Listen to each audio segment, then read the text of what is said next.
Si estás cansado de que el miedo y la duda decidan por ti, quédate.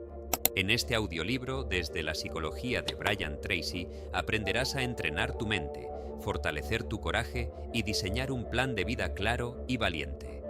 ¿Listo para dejar de postergar tu verdadera vida? El enemigo invisible. ¿Cómo se fabrica el miedo en tu mente? El miedo no aparece de la nada, aunque muchas veces lo sientas así, como si algo oscuro se encendiera dentro de ti sin permiso. De pronto, el corazón se acelera, la mente exagera, el cuerpo se tensa y tú te miras desde afuera pensando, ¿por qué me está pasando esto otra vez si no hay nada tan grave? Y justo ahí empieza la trampa. ¿Crees que el miedo es un problema aislado, un error de tu cuerpo, una mala jugada del destino, cuando en realidad es una construcción lenta, silenciosa, casi artesanal, que tu propia mente ha ido fabricando durante años? Brian Tracy dice que el 95% de lo que pensamos, sentimos y hacemos es hábito, no decisión consciente. Eso incluye tu manera de asustarte. Tu miedo no es solo una emoción, es un sistema. Y como todo sistema, tiene reglas, tiene rutinas, tiene disparadores. No estás roto, estás programado. Y esa es una buena noticia, porque lo que fue programado puede reprogramarse. Pero antes de cambiar algo, hay que entender cómo se creó. El miedo suele disfrazarse de prudencia, de sentido común, de más adelante lo hago. No siempre llega en forma de pánico dramático. A veces es esa postergación constante que te impide mandar el mensaje que quieres enviar, tomar la decisión que sabes que es necesaria, decir la verdad que te arde en la garganta, empezar el proyecto que llevas años imaginando. ¿Cuántas veces al día piensas después, sabiendo que ese después casi nunca llega? ¿Cuántas oportunidades has dejado pasar porque sentías que todavía no estabas listo? Ahí, en esas pequeñas renuncias silenciosas, es donde el miedo se vuelve un estilo de vida. Nadie te enseñó a respirar profundo cuando algo te asusta, pero sí te enseñaron a no hacer el ridículo, a no equivocarte, a no molestar, a no arriesgar lo seguro. Desde pequeño absorbiste mensajes que no se presentaban como miedo, sino como cuidado, como educación, como buena conducta. Tu mente subconsciente, de la que hablan autores como Joseph Murphy, no distingue entre me protegen y me limitan, solo recibe órdenes emocionales. Esto es peligroso, esto no, esto causa rechazo, esto no, esto trae amor, esto no. Y con esa información levanta un plano, una especie de mapa interno donde se marca qué caminos se pueden transitar con calma y cuáles se iluminan en rojo con solo pensarlos. Cuando hoy quieres hacer algo nuevo, cambiar de trabajo, iniciar una conversación difícil, exponer tu idea, mostrar tu talento, no solo estás decidiendo en el presente, estás chocando con ese mapa antiguo. El miedo no pregunta si lo nuevo es realmente peligroso, solo compara. Se parece a algo que antes dolió o pudo haber dolido. Y actúa. El enemigo invisible se fabrica con experiencias, sí, pero sobre todo con interpretaciones. No es tanto lo que te pasó, sino lo que tu mente concluyó a partir de eso. Tal vez una vez hablaste con honestidad y no te entendieron, y de ahí tu mente sacó un titular silencioso. Cuando digo lo que realmente pienso, me quedo solo. Tal vez un día mostraste tu trabajo y alguien lo criticó, y el titular interno fue, nunca es suficiente, mejor no exponerme. Y cada vez que algo resembla ligeramente esa situación, tu mente te lanza una alarma. Cuidado, no vayas por ahí, ya sabemos cómo termina. Y tú, cansado, con 1000 cosas en la cabeza, le crees. ¿Cuántas conclusiones sobre ti mismo estás dando por ciertas solo porque se repiten hace años? ¿Cuántas de esas conclusiones nacieron de un momento puntual, de una persona puntual, de una etapa de tu vida que ya no existe? La mayoría de las personas no se sientan a revisar su sistema de miedo, solo siguen funcionando con el piloto automático emocional. Sienten ansiedad antes de tomar una decisión, pero nunca se preguntan, ¿de dónde viene exactamente esta sensación? ¿Qué historia me estoy contando? El miedo, cuando no lo cuestionas, se vuelve autoridad. Y tú, sin darte cuenta, empiezas a obedecerlo. A veces se manifiesta como una voz clara, no vas a poder. Otras veces es más sutil, un cansancio raro justo cuando estás a punto de hacer algo importante, una distracción compulsiva, una urgencia inventada para no enfrentarte a lo que de verdad importa. ¿Te has fijado cómo te da sueño, hambre o ganas de revisar el teléfono justo cuando vas a hacer eso que te incomoda? El miedo también administra tu energía. Hay una dimensión psicológica y otra metafísica en esto. Psicológicamente, tu mente busca la coherencia. Prefiere tener razón a tener libertad. Si durante años has pensado que no eres bueno para hablar en público, cada vez que tengas la oportunidad de demostrar lo contrario, tu mente te saboteará para mantener viva esa identidad. Es incómodo, pero conocido, y el cerebro ama lo conocido. A nivel más profundo, metafísico, lo que sostienes como verdad sobre ti organiza el tipo de experiencias que atraes, cómo las interpretas y qué haces con ellas. No es magia superficial, es causa y efecto. Interpretas el mundo desde tu miedo, actúas desde tu miedo y luego dices, ¿ves? Tenía razón en tener miedo. Es un círculo cerrado que se alimenta a sí mismo. La duda entra cuando te acercas al borde de lo que conoces. No es señal de que seas débil, es señal de que estás tocando un límite. Brian Tracy insiste en que la confianza se construye a partir de la acción, no de la espera. Sin embargo, casi todos hacemos lo contrario. Esperamos sentirnos seguros para actuar. Esa espera infinita es uno de los terrenos favoritos del miedo. Se alimenta del tiempo que pasa sin que hagas nada distinto. Entre más postergas, más grande se siente la montaña, más pequeño te percibes tú. ¿En qué áreas de tu vida estás esperando sentirte listo para moverte? ¿Cuántas decisiones llevas meses o años procesando sin concretar nada real? No es falta de información, no es que te falten más videos, más libros, más consejos, es que el sistema de miedo que vive en tu mente ya se encargó de mostrarte todo lo que podrías perder, todo lo que podría salir mal, todo lo que podrías arruinar. Y como en el fondo estás cansado, eliges lo mismo de siempre. No porque te haga feliz, sino porque es lo menos amenazante. Hay una historia que se repite en muchas personas, con detalles diferentes, pero la misma raíz. Una persona, después de años de vivir con la sensación de estar frenada por dentro, se dio cuenta de que su vida entera estaba organizada para evitar determinadas emociones, no para perseguir lo que realmente quería. Tenía un trabajo correcto, una relación estable, una rutina razonable.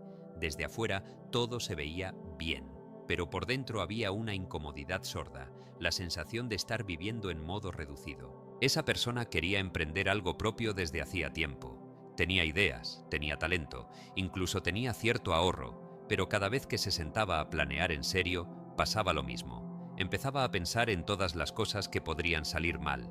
¿Y si fracaso? ¿Y si me quedo sin dinero? ¿Y si hago el ridículo? ¿Y si soy un fraude y los demás lo notan?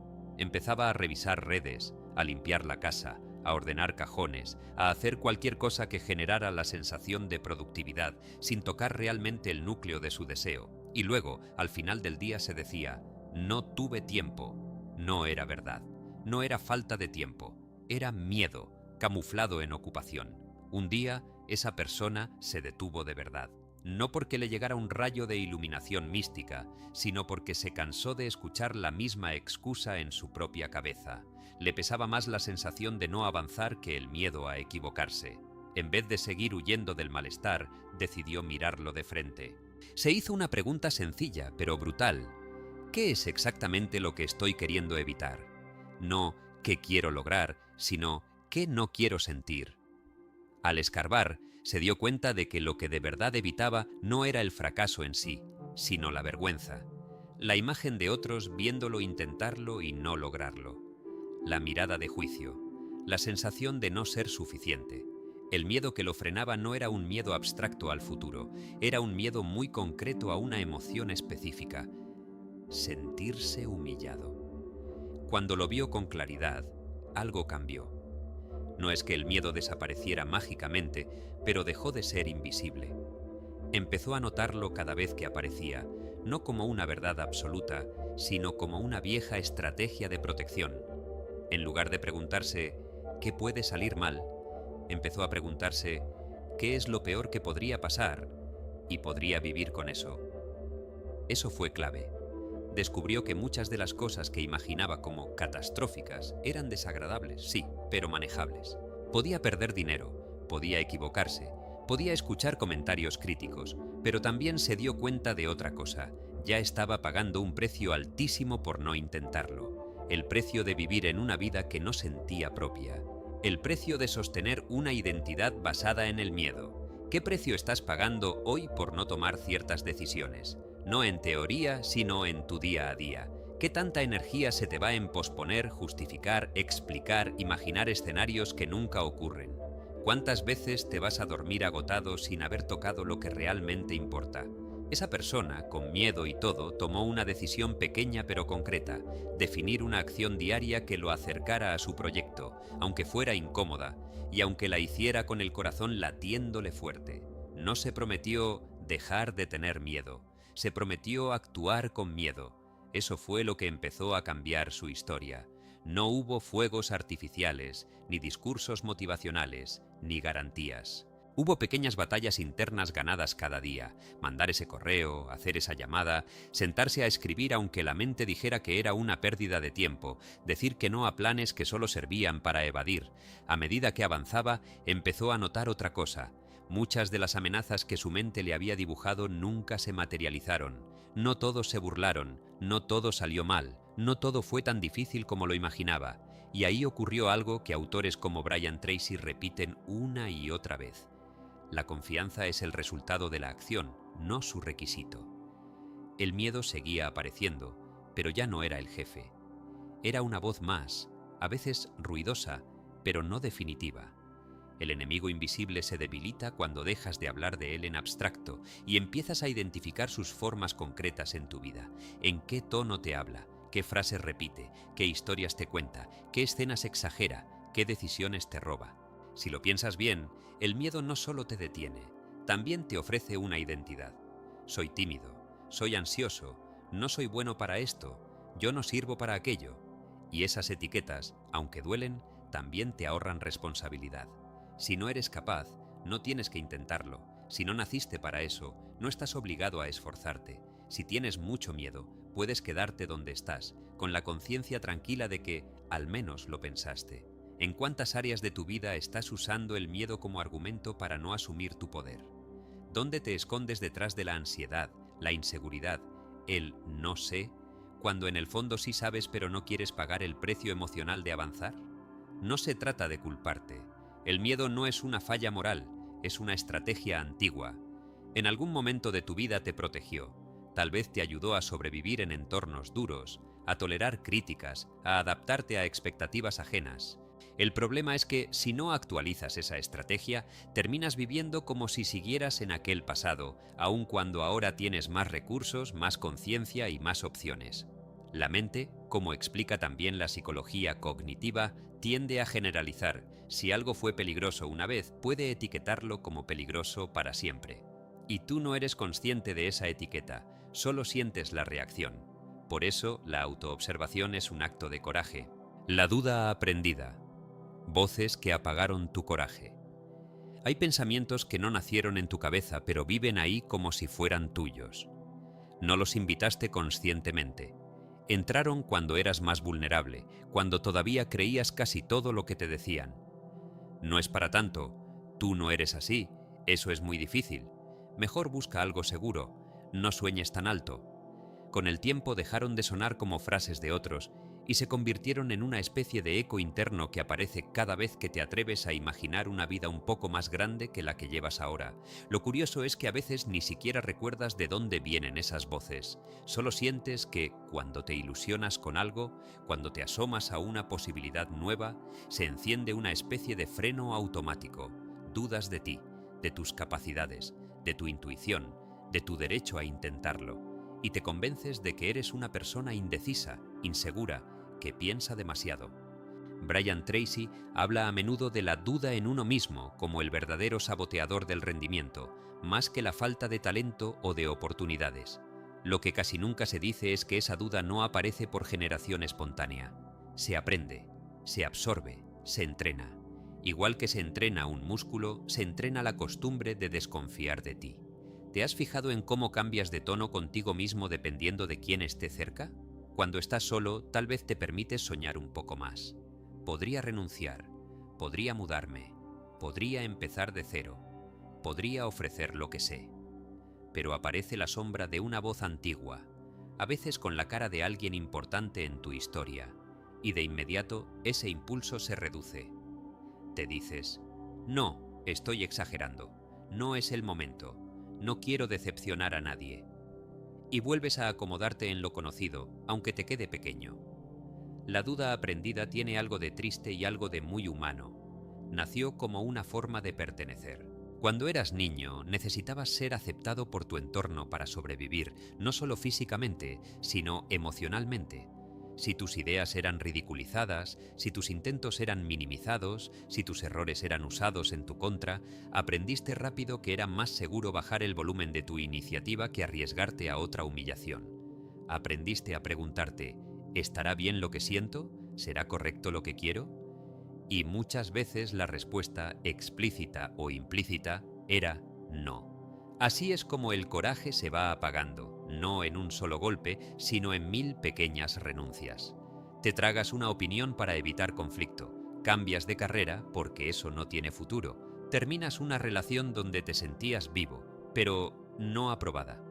Tomas un trabajo que no te interesa porque es lo más sensato, y cada vez que eliges en contra de ti, algo adentro se acostumbra a la idea de que no eres de fiar, que tus impulsos, tus deseos, tus intuiciones no son un buen lugar desde donde decidir.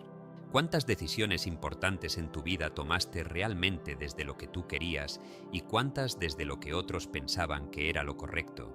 No es una pregunta para culparte, sino para ver con honestidad cuánto de tu duda actual es herencia. Hay una dimensión psicológica muy concreta en esto. Si cada vez que destacabas o te salías del molde recibías un comentario crítico, tu mente asoció ser tú mismo con riesgo de rechazo. Y la mente, como explica también la psicología cognitiva, tiende a evitar el dolor recordado con mucho más fuerza que el placer potencial. A nivel más profundo, metafísico, cada una de esas experiencias fue dejando algo así como programas en tu subconsciente, de los que hablaba Joseph Murphy, creencias silenciosas que dicen no te excedas, no seas demasiado visible, no creas tanto en ti porque la caída duele más. Y como el subconsciente tiende a obedecer lo que se repite con carga emocional, terminaste viviendo como si esa versión limitada de ti fuera la única posible. En tu día a día, la duda aprendida se ve en cosas aparentemente simples. Estás en el trabajo, te surge una idea que podría mejorar un proceso, pero te tardas tanto en analizar si vale la pena decirla que alguien más habla antes o el momento se pasa. Te quedas con la frase atorada y con la sensación de que siempre llegas tarde. En realidad, no llegas tarde. Te detiene el miedo a quedar en evidencia, a preguntar algo tonto, a que notes en los ojos de los demás la expresión que alguna vez viste en otros cuando te atreviste a mostrar lo que pensabas. O en tus relaciones. Sientes que algo te incomoda, que una dinámica te resta paz, pero en vez de poner el tema sobre la mesa, cambias tú, te adaptas, cedes un poco más. Te dices que no quieres drama, que no vale la pena discutir por cosas pequeñas, y cuando por fin estalla algo grande, no entiendes cómo se acumuló tanto. ¿Cuántas conversaciones calladas llevas dentro por miedo a incomodar, a perder, a que te miren distinto? La duda aprendida también se nota en la relación contigo mismo. Cada vez que quieres empezar un hábito nuevo, alguna voz te recuerda todas las veces que no lo lograste antes. Ya lo intentaste y no funcionó. No eres constante. Tú no eres de esos que terminan lo que empiezan. Esa voz suena muy convincente porque trae argumentos, evidencias, fechas. Pero se le olvida algo. También ignora todas las veces en que sí fuiste capaz de sostener algo difícil, solo que como no encaja con la imagen de inconstante que construiste, tu mente lo minimiza o lo borra. Napoleón Hill decía que el fracaso más peligroso es el que terminas usando como identidad.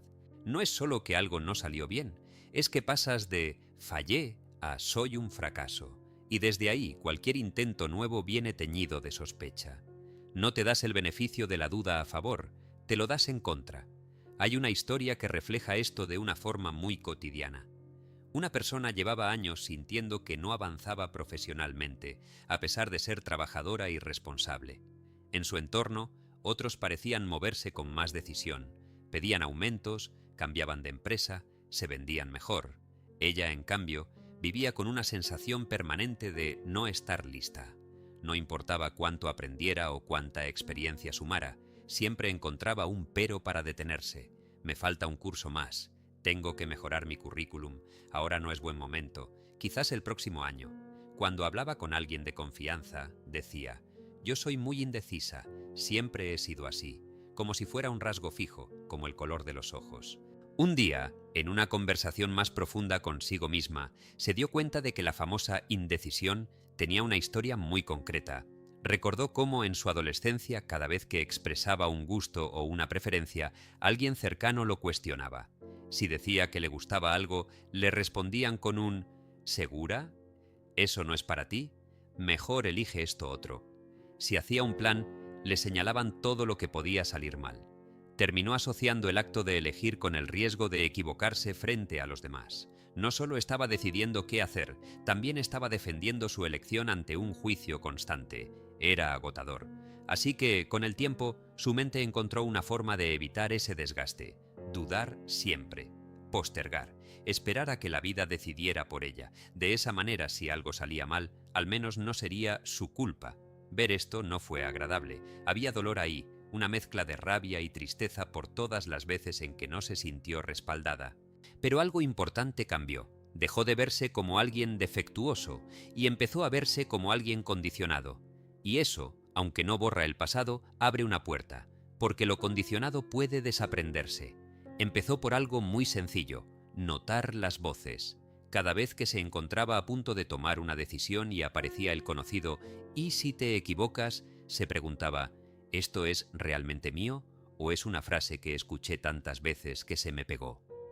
Esa pregunta, tan simple, le dio un poco de espacio interior. Ya no era un automatismo absoluto, era algo que podía observar.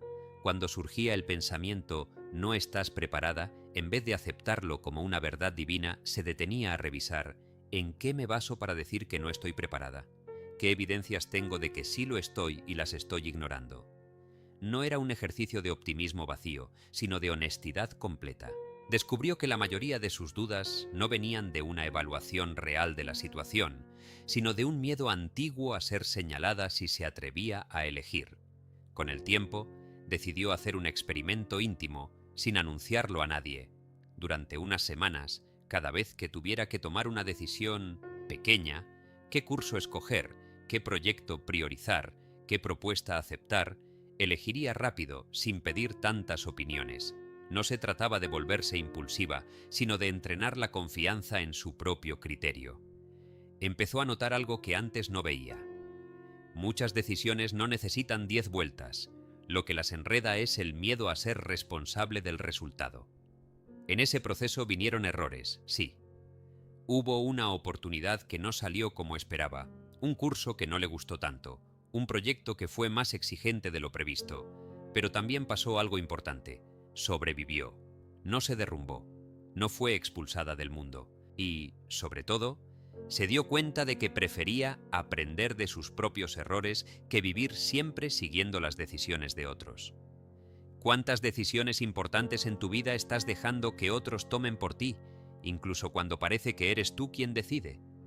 ¿Cuántas veces la voz que te frena habla con palabras que no son tuyas, pero que has dejado ocupando el asiento principal de tu mente? La duda aprendida, vista desde una mirada espiritual práctica, es como una nube que se interpone entre tu voluntad y la energía creativa que podrías movilizar. Cuando piensas «no sé si pueda», no solo describes un estado mental, emites una orden energética. Es como si enviaras al universo o a tu subconsciente un mensaje contradictorio. Quiero avanzar, pero no estoy seguro de merecerlo o de soportarlo. Y lo que se manifiesta en tu vida tiende a reflejar esa ambivalencia. Oportunidades a medias, proyectos que no terminan, relaciones que nunca se consolidan del todo. No porque la vida te tenga manía, sino porque estás participando con mitad de tu fuerza. Brian Tracy insiste en la importancia de la claridad, saber lo que quieres, por qué lo quieres y qué estás dispuesto a hacer por ello. La duda aprendida te roba exactamente eso: claridad. Te mantiene dando vueltas alrededor de tus deseos sin poseerlos del todo, como alguien que camina alrededor de una casa con las llaves en la mano, pero teme entrar porque escucha voces diciendo: ¿y si no es para ti? ¿Y si adentro no es tan bonito como lo imaginas? Reescribe tu diálogo interno. del no puedo al lo hago igual. Hay días en los que no es el mundo el que te frena, eres tú hablándote al oído. No hace falta que pase nada grave afuera. Suena la alarma, abres los ojos y antes de levantarte ya tienes encima una avalancha de frases silenciosas. Otra vez lo mismo. No me va a alcanzar el tiempo. No voy a poder con todo. Ya sé que hoy también voy a fallar en lo que me propuse. A veces ni siquiera las piensas como frases completas, son sensaciones que ya conoces, como un peso en el pecho que se adelanta a cualquier intento de entusiasmo. Y sin embargo, te levantas, te vistes, sales, cumples. Desde fuera pareces funcional. Por dentro arrastras esa voz que repite una y otra vez que no es suficiente, que no eres suficiente. Brian Tracy insiste en que lo que te dices a ti mismo todo el día, todos los días, se convierte en el guión de tu vida. Pero muchas veces ese guión no lo escribes tú de forma consciente, se quedó programado en algún momento, cuando aún no sabías que podías elegir tus pensamientos. Lo que llamas mi forma de ser muchas veces es, en realidad, mi forma de hablarme sin cuestionar de dónde viene. El no puedo es una de las frases más frecuentes de ese diálogo interno. A veces sale de forma literal, a veces disfrazado de otras expresiones. Eso no es para mí, yo no soy así, yo no tengo esa disciplina, yo nunca he sido constante, yo siempre termino igual. No es una simple opinión sobre tu desempeño, es una sentencia, y cuando te la repites el suficiente tiempo, dejas de verla como una interpretación y la tomas como una descripción objetiva de quién eres. No te estás diciendo hasta ahora no lo he logrado, te estás diciendo yo soy incapaz de lograrlo. Esa diferencia a nivel psicológico es enorme y a nivel metafísico tiene un peso todavía mayor porque estás declarando ante tu mente y ante la vida una identidad. Soy el que no puede. ¿Qué hace la realidad con alguien que todo el tiempo se define así? Tiende a confirmar su guión, no solo porque haya fuerzas invisibles moviéndose, que tal vez las hay, sino porque de manera concreta tomas decisiones, eliges acciones y te relacionas con las oportunidades desde esas palabras. Si creo que no puedo, ¿cómo voy a insistir? ¿Cómo voy a ser perseverante? ¿Cómo voy a pedir ayuda? ¿Cómo voy a sostener un proceso cuando vengan las primeras dificultades? Es probable que abandone pronto, que acepte menos, que me conforme con migajas emocionales o con trabajos que no me retan, que renuncie antes de tiempo y luego diga, ¿ves? Tenía razón, no podía. Ese no puedo no aparece en el vacío. Viene de experiencias donde intentaste algo y no salió, donde te comparaste con otros y sentiste que estabas por debajo, donde escuchaste críticas en momentos sensibles. Viene de días en que estabas cansado y no te salió nada bien, y en lugar de decirte hoy fue un día difícil, te dijiste yo soy un desastre. Viene de años de mirar tus errores con lupa y tus avances de reojo. Tal vez nadie te enseñó a tratarte con respeto por dentro. Tal vez aprendiste a exigirte con dureza, creyendo que eso te haría mejor. ¿Cuántas frases te dices todos los días que jamás le dirías a alguien a quien quieres de verdad? ¿Cuántas veces te castigas con palabras, suponiendo que así te motivas? No es raro que, con ese tipo de trato, tu mente se resista, se agote, se bloquee. Hay una dimensión muy concreta del diálogo interno en lo cotidiano. Estás en el trabajo y te asignan un proyecto nuevo. Antes de leer todo, antes de entenderlo, ya se asoma un pensamiento. Esto me va a quedar grande. Vas a mandar un mensaje importante y piensas, seguro digo algo mal. Quieres empezar un hábito y te escuchas por dentro. No te engañes, ya sabes que lo vas a dejar tirado. Esa voz ni siquiera espera evidencias, se adelanta. Es como un comentarista que narra tu vida siempre con el mismo tono, derrotista, irónico, cansado. Y tú, sin darte cuenta, lo confundes con tu yo real. Pero no es lo único que vive en ti, solo es la voz que más se ha entrenado. Autores como Joseph Murphy han insistido en que el subconsciente acepta como verdad aquello que repites con suficiente intensidad emocional. Si cada vez que enfrentas algo desafiante te repites «no puedo», «me supera», «no soy capaz», tu mente profunda se organiza alrededor de esa idea. No cuestiona si es justa, solo obedece. Y desde ese lugar proyectas hacia adelante imágenes de fracaso, de vergüenza, de agotamiento. ¿Cómo vas a sentir energía si cada paso por delante ya lo ves teñido de imposibilidad? Sin embargo, hay una puerta que a veces olvidamos. El diálogo interno también se puede reescribir. no como una frase bonita pegada en el espejo que niega tu realidad, sino como un proceso honesto de cambiar el tono con el que te hablas sin dejar de ver tus límites, pero dejando de convertirlos en condena. Cambiar del no puedo al lo hago igual no significa pasar de la duda ingenua al optimismo mágico. Significa reconocer que todavía tienes miedo, inseguridad, cansancio, pero elegir no dejar que esas sensaciones decidan por ti. No sé si puedo del todo, pero lo hago igual. Ahí hay un puente. Ahí empieza el coraje psicológico. Hay una experiencia que ilustra este cambio de forma muy humana. Una persona se sentía desde siempre incapaz de terminar nada. Tenía una lista larga de intentos, idiomas, formaciones, proyectos personales, cambios de estilo de vida. Empezaba motivada, con fuerza, hablaba del tema con entusiasmo durante unos días o unas semanas, hasta que aparecían el cansancio, las dificultades normales del proceso, la curva de aburrimiento que llega cuando lo nuevo deja de ser novedad. En ese punto casi siempre ocurría lo mismo. Un pensamiento claro, seco, conocido. Ya sabía que no iba a poder. Y detrás de ese pensamiento venía una cadena. Dejaba de hacer pequeñas acciones, se alejaba del objetivo, se distraía con otras cosas, se criticaba a sí misma por repetir el patrón. Con el tiempo, no era solo el dolor de no haber terminado, era el peso de la identidad. Yo soy la que no termina. Un día, más por agotamiento que por inspiración, decidió observar con más detalle lo que pasaba justo en el punto de quiebre. Le llamó la atención algo. Se daba por vencida no cuando el proyecto era imposible, sino cuando su diálogo interno empezaba a volverse cruel. No abandonaba porque no tuviera tiempo, abandonaba porque ya no soportaba escucharse decir, otra vez fallaste. En una conversación consigo misma, muy íntima, se preguntó, ¿y si el problema no es lo que intento, sino cómo me hablo cuando se pone difícil? No fue una revelación luminosa, pero sí un cambio de foco. En lugar de prometerse que esta vez sí voy a terminar, frase que ya estaba gastada en su interior, se hizo una promesa distinta. Esta vez voy a vigilar cómo me hablo. Empezó con algo concreto, un objetivo modesto pero claro. Cada día debía dedicar un tiempo fijo a esa meta, aunque fuera poco, y sabía que habría días en los que no lo lograría. Antes, en esos días fallidos, aparecía el viejo guión. No puedo. Esta vez decidió introducir una frase nueva. Hoy no lo logré, pero lo hago igual mañana. No sonaba épica, tenía algo de sencillo y de testarudo a la vez. Era un lo hago igual, humilde, casi susurrado, pero repetido con intención. Hubo una tarde en la que, agotada, se sentó frente a lo que debía hacer y la mente empezó su rutina. No tienes cabeza para esto, vas tarde, ya rompiste la cadena, ya no vale la pena. Ese día hizo algo diferente. No trató de callar la voz a la fuerza, tampoco la obedeció. La escuchó y añadió conscientemente otra frase. Es verdad, estoy cansada, y lo hago igual, aunque sea 20 minutos. No lo hizo perfecto, no avanzó tanto como hubiera deseado, pero ese gesto fue distinto. No esperó a sentirse bien para actuar. Actuó con lo que tenía.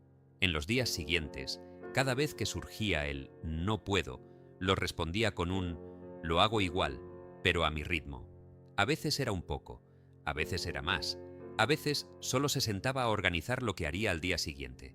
No se prometió no volver a fallar, se prometió no volver a insultarse por fallar.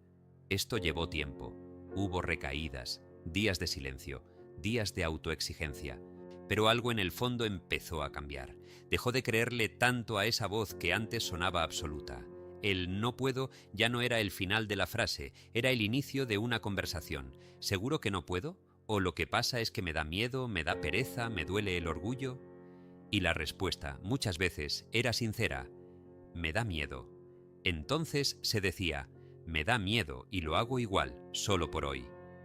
¿En qué parte de tu vida estás esperando a que desaparezca el miedo para moverte? ¿Cuántos proyectos, cambios o conversaciones están pausados porque tu diálogo interno exige garantías que nunca van a llegar? Esperas a sentirte seguro, motivado, inspirado, en calma, con todo claro, y la vida, mientras tanto, va pasando. El paso del no puedo al lo hago igual no es una técnica mágica, es un cambio de rol. Dejas de ser el juez que solo dictamina y te conviertes en un compañero que se anima, incluso sabiendo que el camino es imperfecto. A nivel psicológico, eso cambia tu relación con el esfuerzo. No se trata solo de hacer más cosas, se trata de hacerlas desde un lugar interno menos hostil. A nivel metafísico, también hay un giro importante. Dejas de enviar al universo o a tu mente profunda la orden de estoy bloqueado y empiezas a enviar estoy avanzando aunque sea poco. Esa pequeña diferencia, sostenida, genera un tipo distinto de sincronicidad. Aparecen oportunidades que antes ni veías porque estabas demasiado ocupado castigándote. Brian Tracy habla de la importancia de repetir afirmaciones positivas. Pero si tú mismo sientes que decir soy fuerte, valiente y capaz te suena falso después de años de diálogo duro, puedes empezar por algo más honesto y alcanzable. No sé si soy tan fuerte todavía, pero estoy dispuesto a intentarlo hoy. Esa honestidad abre una grieta en el muro de la imposibilidad. No estás negando tu historia, estás decidiendo no dejar que la versión más oscura de esa historia sea la única que te hable. Quizás te convenga revisar, sin prisas pero con seriedad, algunas de tus frases automáticas. ¿Qué te dices cuando cometes un error? ¿Qué te dices cuando te equivocas en el trabajo, cuando dices algo que no sonó como querías, cuando un plan no sale? ¿Te hablas como un enemigo, como alguien que solo está esperando que falles para confirmarte que ya lo sabías? ¿O puedes empezar a hablarte como alguien que entiende que fallar no es un defecto de carácter, sino parte normal del proceso de aprender? No hace falta que seas blando contigo, hasta el punto de no exigirte nada.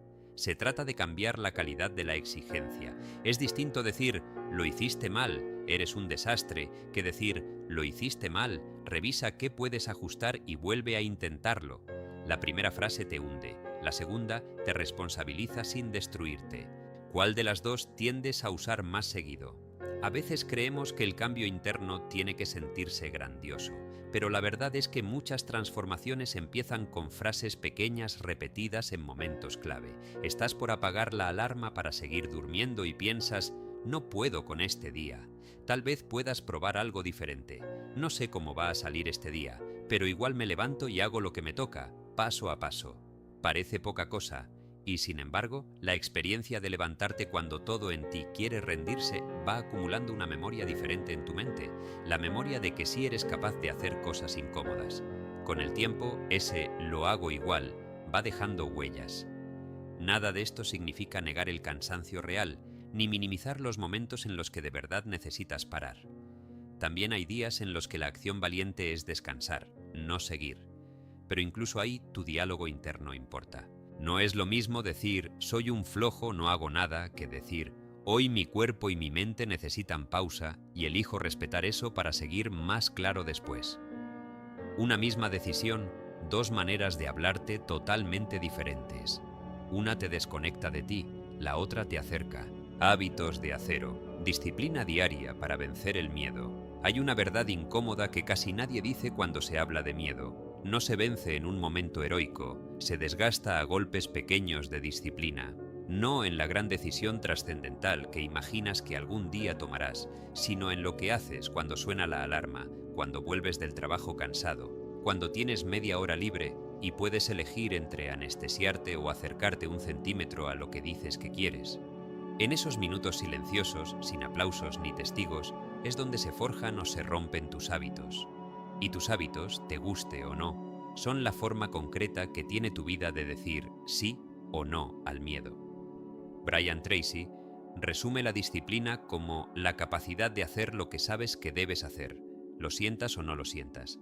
Dicho así suena duro, pero liberador, porque te saca de la trampa emocional en la que hemos crecido muchos, esperar a estar motivados para actuar, esperar a no tener miedo para movernos. Si eres honesto contigo, ¿cuántas veces has pospuesto algo importante esperando el momento perfecto, el ánimo perfecto, la claridad perfecta, el cuerpo perfecto, la paz perfecta? ¿Cuántas de esas condiciones han llegado de verdad? El miedo se alimenta de esa espera. Entiende muy bien que si logra hacerte creer que necesitas sentirte diferente para empezar, puede mantenerte toda la vida en la orilla. La disciplina, en cambio, es una decisión que se toma aún con el corazón acelerado y la mente llena de dudas. No es fría, por más que a veces la pinten así. Es profundamente emocional, porque implica decirte, Sé que tengo miedo, pero no voy a organizar mi día solo alrededor de lo que me da seguridad inmediata. En lo cotidiano, el miedo no siempre se presenta como pánico, sino como costumbre. La costumbre de revisar el teléfono cada vez que una tarea te incomoda. La costumbre de llenar la agenda de compromisos ajenos para no tener tiempo de tus propios proyectos. La costumbre de necesitar escuchar algo, ver algo, comer algo, para no quedarte a solas con la voz que te recuerda lo pendiente. ¿Cuáles son tus refugios preferidos cuando estás a punto de hacer algo que te asusta? No como teoría, sino en tu día real. ¿A qué sueles correr? La disciplina diaria para vencer el miedo no empieza en grandes gestos, sino en ese momento exacto en que puedes elegir repetir tu refugio o sostener un poco más la incomodidad y hacer lo que decidiste hacer. Autores como Joseph Murphy hablan del poder del subconsciente para obedecer lo que repites con emoción. Cada vez que, en lugar de ceder al hábito de evasión, eliges cumplir una pequeña acción alineada con lo que quieres, estás enviando un mensaje distinto. Ya no mando yo miedo, manda mi decisión. Es silencioso, nadie lo ve, pero por dentro cambia algo. Lo contrario también es cierto. Cada vez que te prometes algo y lo rompes sin siquiera intentarlo, refuerzas la idea de que no eres de fiar. Y esa desconfianza hacia ti mismo es una de las raíces más profundas del miedo. No solo tienes miedo al mundo, tienes miedo a que seas tú quien te abandone de nuevo a mitad del proceso. ¿Cuántas veces te has dicho mañana empiezo, sabiendo en el fondo que no lo crees del todo? No es tanto el mañana lo que duele, es la sensación de estar escuchando una promesa vacía en tu propia voz. Tal vez por eso estás cansado, más allá del trabajo y la rutina. Cansa mucho vivir en guerra con uno mismo. La disciplina, bien entendida, no es otra forma de maltrato, es todo lo contrario. Es empezar a convertir tus palabras en hechos, no para impresionar a nadie, sino para que tú mismo puedas descansar en ti. Imagínate por un momento cómo se siente vivir sabiendo que si te dices lo voy a hacer, realmente lo haces, aunque sea poco, aunque sea incómodo. ¿Qué haría eso con tu miedo?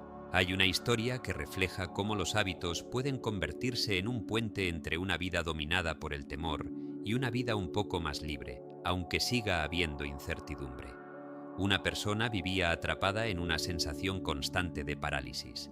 No era floja ni irresponsable, simplemente tenía miedo casi de todo lo que implicara salir del mínimo conocido, cambiar de trabajo, decir lo que pensaba, ponerse metas más altas. Se refugiaba en la idea de que no tenía disciplina. Había probado agendas, aplicaciones, listas, horarios perfectos durante 3 días. Luego todo se desarmaba. Con los años empezó a repetirse que no servía para los hábitos, como si fuera un rasgo de fábrica. En una etapa especialmente pesada, con ansiedad recurrente, decidió pedir ayuda y una de las cosas que escuchó fue algo incómodo. No necesitas más inspiración, necesitas pruebas diarias de que puedes sostener algo, aunque sea muy pequeño. Al principio sonó casi ofensivo. Sentía que ya hacía mucho, pero algo de esa frase se le quedó dando vueltas.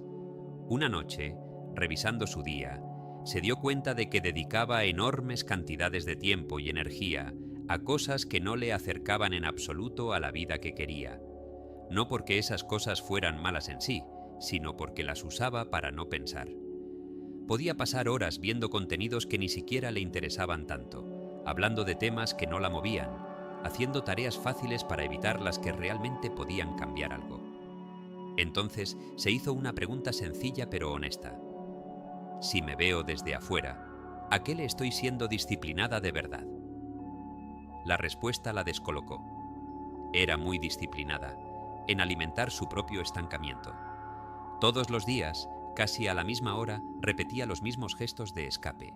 Eso también es disciplina, solo que dirigida hacia el lugar equivocado. A partir de ese darse cuenta, decidió hacer algo distinto a lo que había hecho siempre. En lugar de proponerse un cambio gigante de vida desde el lunes, eligió un hábito pequeño, pero muy específico, que estuviera directamente relacionado con uno de sus miedos. Uno de los que más la limitaba era el miedo a mostrarse, a exponer su trabajo. Así que definió que, todos los días, sin excusa, haría una acción mínima que implicara sacar algo suyo hacia el mundo. Escribir un párrafo y compartirlo con alguien de confianza, mandar un mensaje que llevaba posponiendo, apuntarse a una reunión donde pudiera opinar, actualizar una parte de su perfil profesional. No se trataba de que cada acción fuera heroica, se trataba de entrenar el músculo de hacer algo incómodo cada día. El primer día lo hizo con entusiasmo, el segundo con nervios, el tercero casi no lo hace. Llegó a la noche y se dio cuenta de que estaba a punto de romper su compromiso. Podía haberse dicho lo de siempre: ya fallé, da igual, empiezo la próxima semana. Pero se recordó lo que estaba intentando cambiar, no solo el hábito externo, sino el mensaje interno. Se sentó, tomó el teléfono, escribió un correo corto pidiendo una pequeña reunión para hablar de sus ideas en el trabajo. Lo mandó con el corazón en la garganta, pero lo mandó. No era el gesto más grande del mundo, pero había algo diferente. Estaba cansada, tenía 1000 excusas válidas, y lo hizo igual. Esa noche se acostó con una sensación nueva.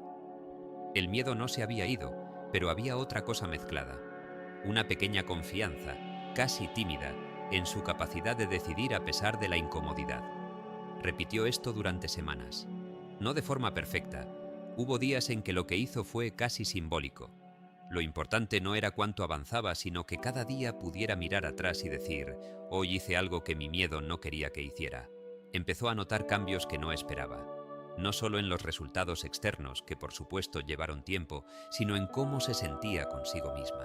La voz interna que antes decía «no tienes disciplina» empezó a perder fuerza. Cada acción cumplida era como una pequeña respuesta. Sí, sí la tengo, al menos en esto, al menos hoy. ¿Qué pasaría si tú eligieras un miedo concreto y definieras un hábito diario que fuera directamente en dirección contraria a ese miedo, aunque sea pequeño? No como reto de moda, sino como una decisión íntima, casi silenciosa, de demostrarte a ti mismo, un día a la vez, que no estás completamente a merced de tu temor. La disciplina diaria tiene también una dimensión metafísica profunda. Cuando repites de forma consistente un gesto alineado con lo que quieres, estás creando una vibración estable, una frecuencia en tu vida. No es solo que el universo te vea, es que tú mismo empiezas a verte distinto. Si cada mañana te levantas y reservas aunque sea un rato para aquello que te importa de verdad, en lugar de dejarlo siempre para lo último, estás enviando un mensaje: esto es prioridad. Y lo que consideras prioridad empieza a organizar el resto. A menudo pensamos que el miedo se vence con más información. Leemos, escuchamos, investigamos. Eso ayuda, claro, pero hay un punto en el que acumular contenido se convierte en otra forma de evitar el contacto directo con lo que nos asusta. Brian Tracy lo repite de muchas maneras: nada sustituye a la acción, y la acción, para ser sostenible, necesita hábitos. No basta con un arranque de energía un día, necesitas estructuras diarias que sostengan ese impulso cuando inevitablemente baje. Tal vez te convenga revisar cómo se ve un día típico tuyo, no como te gustaría que se viera, sino como realmente se ve. Acción masiva inteligente. Matar la parálisis por análisis. Hay una forma de cansancio que no viene de trabajar demasiado, sino de pensar demasiado sin mover un dedo. Sabes cómo se siente, te acuestas agotado, y si alguien te preguntara qué hiciste en el día para cambiar eso que tanto te preocupa, la respuesta honesta sería: nada concreto, solo estuve pensando. Pensaste escenarios, calculaste riesgos, imaginaste conversaciones, analizaste posibilidades, diste 1000 vueltas mentalmente alrededor del mismo tema, pero no diste un solo paso real. Y lo más duro es que el problema sigue ahí, intacto, esperando. Brian Tracy insiste en algo que incomoda, pero es verdad. La acción resuelve miedo y confusión más rápido que cualquier cantidad de pensamiento. El problema es que, antes de actuar, muchos de nosotros nos quedamos atrapados en un pasillo estrecho llamado parálisis por análisis. Es ese estado en el que sabes demasiado, has leído demasiado, has escuchado todos los consejos posibles, pero tu vida concreta no se ha movido ni un centímetro. Por dentro te dices: solo quiero estar seguro de qué es lo mejor antes de actuar. Suena responsable, pero muchas veces es miedo disfrazado de prudencia. ¿Cuántas decisiones llevas meses procesando que, si eres sincero, no han avanzado nada? ¿Cuántos planes has dejado en borrador por temor a equivocarte en el primer paso? La mente, cuando tiene miedo, desarrolla una habilidad impresionante para producir argumentos.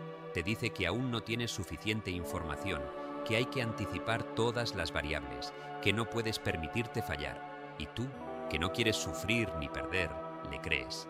no porque seas débil, sino porque el cerebro está programado para preferir la ilusión de control que da pensar, en lugar de la incertidumbre que incluye actuar. A nivel psicológico, la parálisis por análisis tiene algo de sedante. Mientras le das vueltas a las cosas, sientes que haces algo. Mientras comparas opciones, miras videos, consultas opiniones, organizas listas, hay una especie de sensación de movimiento. Pero es un movimiento en círculo. Terminas el día mentalmente agotado, emocionalmente drenado y con la misma realidad intacta. A nivel metafísico, también tiene un efecto profundo. Estás enviando una señal de duda constante. Quiero, pero no me atrevo. Deseo, pero no doy el paso. Pienso, pero no decido. Esa vibración de indecisión hace que todo se mantenga borroso. No es que el universo no responda, es que tu propia energía no termina de dirigirse hacia ningún lado. La idea de acción masiva a veces se malinterpreta como hacer mucho por hacer, sin pensar.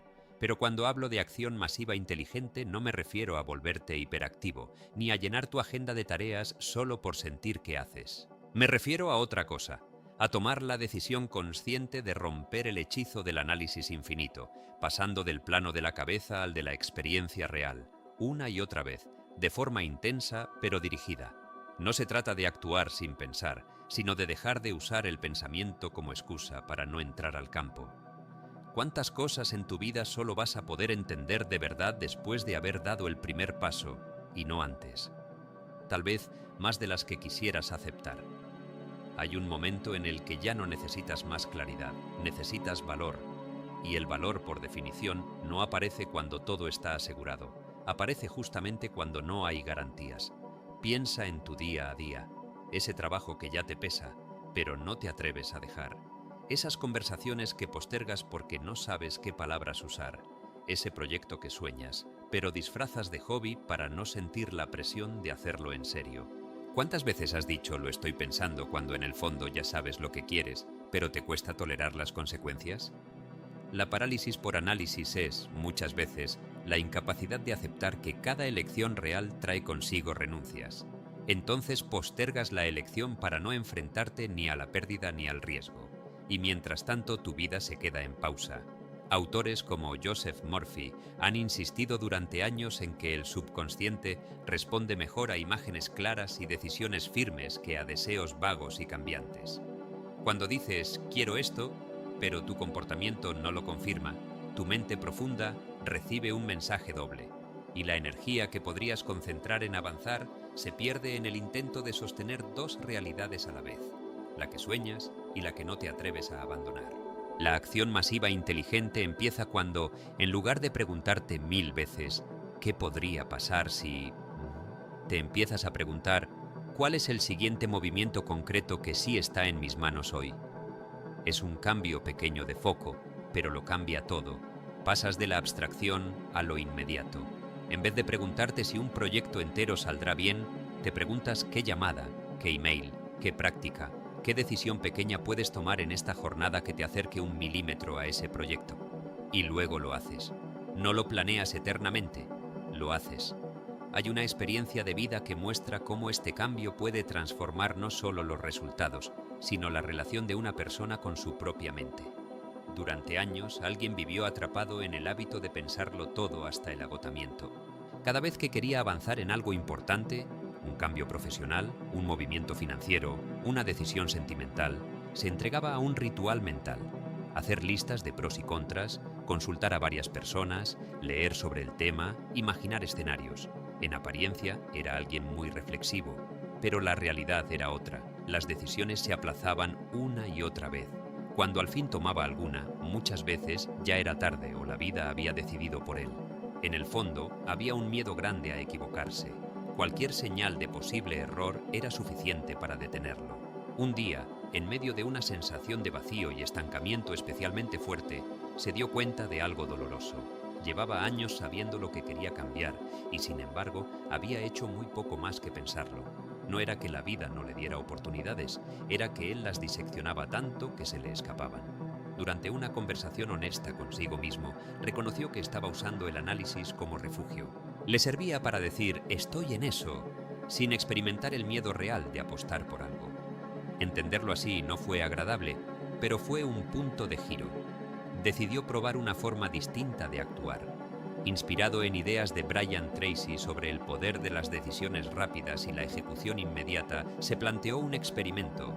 Durante un tiempo, cada vez que identificara una acción clara que podía acercarlo a una meta importante, la haría lo antes posible, sin darle tantas vueltas, no sin pensar, pero sin recrearse en el pensamiento. Empezó con algo que llevaba más de un año postergando: hablar con una persona clave sobre una opción profesional distinta.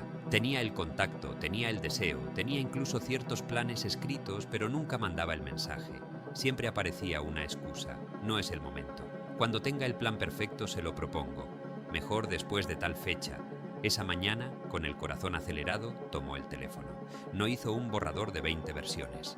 Escribió un mensaje claro, honesto, directo. Lo revisó una vez para asegurarse de que decía lo esencial y lo envió. El instante entre pulsar, enviar y ver la pantalla se le hizo eterno. El miedo estaba ahí, activo, diciéndole: ¿y si quedas en ridículo? Pero algo ya había cambiado. Esta vez el miedo no ganó la partida. Esa pequeña acción abrió una conversación que no fue perfecta, pero fue real. A partir de ese gesto se propuso un ritmo de acción distinto. Cada día, además de sus tareas habituales, debía hacer algo que lo moviera en dirección a la vida que decía querer. Una llamada, una reunión solicitada, una propuesta enviada, una pequeña inversión en su formación, un límite claro puesto en una relación, un no donde siempre decía sí. No todas esas acciones tenían un resultado inmediato, pero todas tenían algo en común: lo sacaban del terreno cómodo del análisis y lo ponían en el lugar incómodo de la práctica. Descubrió varias cosas. La primera, que una parte del miedo que sentía estaba construida sobre fantasmas. Muchas de las respuestas que más temía nunca llegaron. Nadie reaccionó con la dureza que su mente había imaginado. La segunda, que se equivocó en algunas decisiones. Eligió mal en ciertas cosas. Pero también se dio cuenta de que cometer errores en movimiento dolía menos que seguir acumulando frustración quieto. Podía corregir, ajustar, aprender. Lo que antes parecía un abismo, ahora se sentía como un terreno irregular, pero transitable. La tercera, que su energía cambió. Pasó de sentir un cansancio difuso, ese agotamiento que viene de no resolver nada, a sentir un cansancio más limpio, el de quien se ha esforzado en cosas que sí importan. Y eso, aunque físicamente también pesa, psíquicamente alivia. ¿En qué área de tu vida estás esperando a entenderlo todo para empezar, cuando quizás necesites empezar para entenderlo? No es una invitación a lanzarte al vacío sin revisar nada. Es una invitación a reconocer que hay límites a lo que el pensamiento puede darte sin el apoyo de la experiencia. A nivel espiritual práctico, la acción masiva inteligente tiene algo sagrado. Declara que confías más en el proceso que en tu necesidad de controlarlo todo desde el inicio. Es una forma de decirle a la vida y decirte a ti mismo: no sé exactamente cómo, pero estoy disponible. Me muevo, respondo, aprendo en el camino. Y esa disponibilidad mueve cosas. A veces las oportunidades no aparecen porque no es el momento. A veces no aparecen porque tú no estás en el lugar donde podrían encontrarte. Sigues encerrado en tu mente, negociando contigo mismo, esperando, aplazando. ¿Cuántos correos no enviados, cuántas conversaciones no tenidas, cuántas propuestas no presentadas se han quedado atrapadas en tu cabeza por miedo a un no o a un silencio? Y al mismo tiempo, ¿qué parte de ti sabe que podrías vivir de otra forma si estuvieras dispuesto a atravesar esos no en lugar de evitarlos para siempre? Brian Tracy habla a menudo de la importancia de empezar por la tarea más difícil, de no dejar para el final aquello que más resistencia genera. Si lo piensas bien, muchas de esas tareas difíciles no son objetivamente tan complicadas. Hacer una llamada, agendar una cita, revisar tus números, decir "se acabó", decir "empiezo el lunes" y no solo lo digo. Lo que las hace pesadas es la carga emocional que acumulas dándoles vueltas. Cuanto más las postergas, más grandes se vuelven. La acción masiva inteligente consiste, en parte, en reducir ese espacio entre pensar y hacer. No puedes eliminarlo del todo, pero puedes acortarlo. Tal vez no tengas que esperar semanas para hacer algo que ya sabes que debes hacer. Tal vez puedas decidir que, cada vez que una idea clara se repita más de 3 veces en tu mente como pendiente, se convierta en candidata inmediata a ser ejecutada.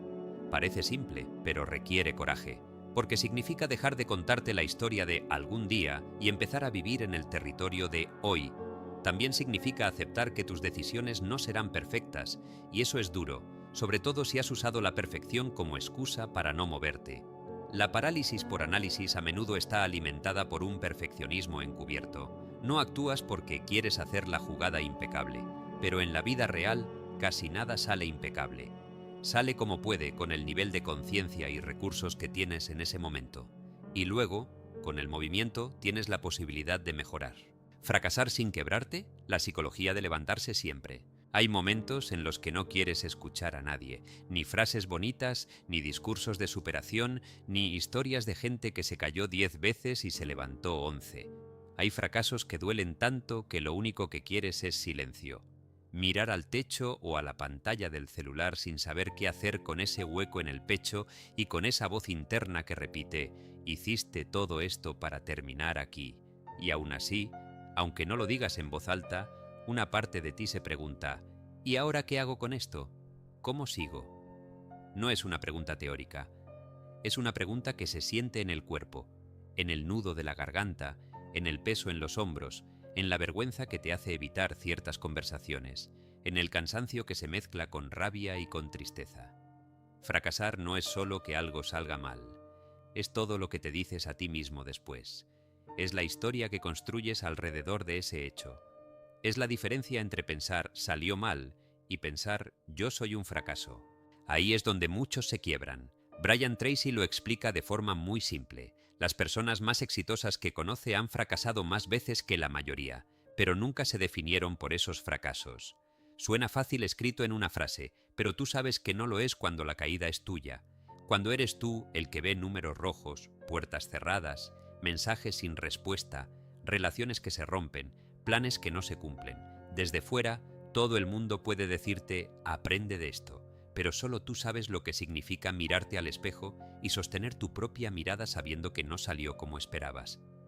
La psicología de levantarse siempre no empieza en el me voy a levantar. Empieza antes en cómo interpretas lo que te pasó.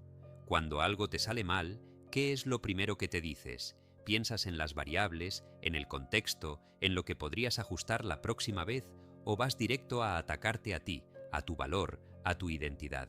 Hay personas que convierten cada error en una prueba de que nunca debieron intentarlo. Otras, sin dejar de dolerse, logran convertirlo en información. La diferencia no es genética, es una forma de pensar que se puede aprender y entrenar, aunque al principio parezca imposible. A nivel psicológico, el fracaso duele porque toca dos necesidades básicas: la de sentir que vales y la de sentir que tienes control. Cuando algo te sale mal, sientes que pierdes control sobre el rumbo de tu vida y que, además, tal vez no vales tanto como creías. Es muy fácil que, en ese punto, se activen recuerdos antiguos, críticas pasadas, burlas, comparaciones, miedos. Y sin darte cuenta, estás sumando a este hecho todos los fracasos que has guardado en tu memoria. No estás viendo solo lo que pasó hoy, estás mirando todo lo que no salió antes. Así se construye esa sensación de siempre termino igual. ¿De verdad siempre es igual? ¿O es tu mente la que conecta puntos para confirmarte una historia que, aunque duela, conoces bien? A nivel metafísico, también ocurre algo profundo. Autores como Joseph Murphy explicaban que el subconsciente tiende a tomar lo que repites intensamente como un mandato. Si después de un fracaso repites una y otra vez «esto me pasa a mí», «yo no sirvo para esto», «yo siempre arruino las cosas», no solo estás describiendo tu dolor, estás programando tu mente para que vea el futuro con esos mismos lentes. El fracaso deja de ser un evento y se convierte en una identidad, y desde esa identidad, sin darte cuenta, empiezas a actuar. Te arriesgas menos, te proteges más, pones menos energía real en lo que haces y luego confirmas, ves, otra vez. ¿Cuántas veces has contado la misma historia de algo que te salió mal, usando casi las mismas palabras sin revisar si hay algo de esa narrativa que ya no te sirve? No se trata de negar lo que dolió, sino de preguntarte, ¿estoy contando esto para entenderlo o para seguir probándome que no soy capaz? Hay una escena muy íntima que se repite en muchas vidas, con detalles distintos pero con el mismo fondo. Una persona, después de un proyecto importante, terminó en el punto opuesto al que soñaba. Había invertido tiempo, dinero, energía, ilusión. Había renunciado a cosas, se había expuesto, se había arriesgado. Y aún así, los resultados fueron malos. No tan buenos, malos. Pérdidas económicas, comentarios críticos, puertas cerradas donde pensaba que se abrirían. Al principio se quedó en shock, funcionando en automático. Contestaba mensajes, cumplía con lo básico, pero por dentro había algo roto. No entendía cómo, habiendo hecho todo bien según su criterio, estaba ahí. Empezó a sentir una mezcla muy pesada, vergüenza y enojo. Vergüenza al imaginar lo que los demás pensaban de su caída. Enojo consigo mismo por haberse creído capaz de tanto. Durante semanas, la voz más fuerte en su cabeza fue cruel. ¿Quién te crees que eres? Te aceleraste. Nunca debiste arriesgarte. Sabías que no estabas a esa altura. Esa voz no era nueva, pero esta vez se sintió más fuerte. Tenía la prueba perfecta para decirle que tenía razón. Podría haberse quedado a vivir ahí, en esa especie de autoacusación constante. Y de hecho, durante un tiempo lo hizo. Se aisló. Dejó de hablar de sus planes, redujo sus movimientos al mínimo necesario. Aparentemente, estaba reflexionando. En realidad, estaba castigándose. Una noche, sin grandes luces ni epifanías, simplemente agotado de sí mismo, se detuvo. Miró hacia atrás, no solo ese fracaso concreto, sino toda su historia. Se dio cuenta de algo que le dolió reconocer. No era la primera vez que caía, pero sí era la primera vez que se trataba con tanta dureza. Recordó otras etapas de su vida donde también había perdido, donde también se había equivocado, pero donde, de alguna manera, había seguido. ¿Qué había cambiado ahora? Lo que había cambiado era la expectativa. Esta vez creía que ya no podía fallar, que a cierta edad, en cierto punto, el fracaso estaba prohibido, que ya era tarde para errores así. Y como no se perdonaba lo que había pasado, su mente no dejaba espacio para levantarse. Empezó a escribir, no para publicar, sino para honestamente sacar lo que sentía. Escribió todo: la rabia, la vergüenza, la sensación de ridículo, el miedo a que esto definiera su futuro. Al releerse, se dio cuenta de que había una frase que se repetía varias veces: me rompí. Esa palabra, roto, le hizo ruido. ¿De verdad estaba roto o estaba herido? Son cosas distintas. Lo roto se da por perdido. Lo herido aún puede sanar. Se preguntó, con humildad, ¿qué hechos concretos muestran que ya no tengo arreglo? No pensamientos, no miedos, hechos. Y la verdad, aunque le costó admitirlo, fue que no lo sabía. Tenía deudas, sí. Tenía errores claros, sí. Tenía que enfrentar conversaciones incómodas, sí. Pero seguía teniendo salud, seguía teniendo gente que lo apreciaba, seguía teniendo capacidades, aprendizajes, opciones. Lo que estaba quebrado era la imagen idealizada que tenía de sí mismo, no él como ser humano. Ese punto fue importante. La psicología de levantarse siempre no niega el impacto del golpe. Reconoce la herida, pero discute la conclusión: me rompí para siempre. Autores como Brian Tracy hablan de la importancia de interpretar cada fracaso como retroalimentación, no como sentencia. Dicho en palabras sencillas, en lugar de preguntarte ¿por qué soy así de malo?, empezar a preguntarte ¿qué no funcionó aquí y qué puedo ajustar? Esta persona decidió hacer algo muy simple pero difícil. Se dio un tiempo concreto para llorar su fracaso, pero le puso fecha de cierre. No, se dijo a sí mismo: me permito sentir todo esto, hablarlo, escribirlo, incluso quejarme, pero a partir de tal día voy a empezar a convertirme en mi propio aliado para salir de aquí. No fue un cambio mágico. Llegó ese día y seguía con miedo y con dolor, pero había tomado una decisión. Y las decisiones, aunque las emociones no acompañen al principio, tienen peso. Empezó por lo más incómodo: revisar con honestidad qué decisiones suyas contribuyeron al resultado. No para buscar un culpable, sino para recuperar la sensación de control. Descubrió errores de cálculo, ingenuidades, excesos de confianza, vacíos de información. Dolió verlos, porque era mucho más fácil decir la vida es injusta. Pero al verlos, también recuperó algo: la idea de que la próxima vez podía hacerlo con más criterio. Paralelamente, Empezó a trabajar en su relación consigo mismo. Notó que cada mañana, antes de levantarse, lo primero que venía a su mente eran escenas del fracaso, como si su mente pusiera en replay lo peor. Inspirado en ideas de autores como Joseph Murphy, empezó a introducir antes de dormir y al despertar una imagen distinta. No una fantasía de éxito exagerado, sino escenas sencillas donde se veía haciendo cosas bien, trabajando con calma, hablando con seguridad, resolviendo.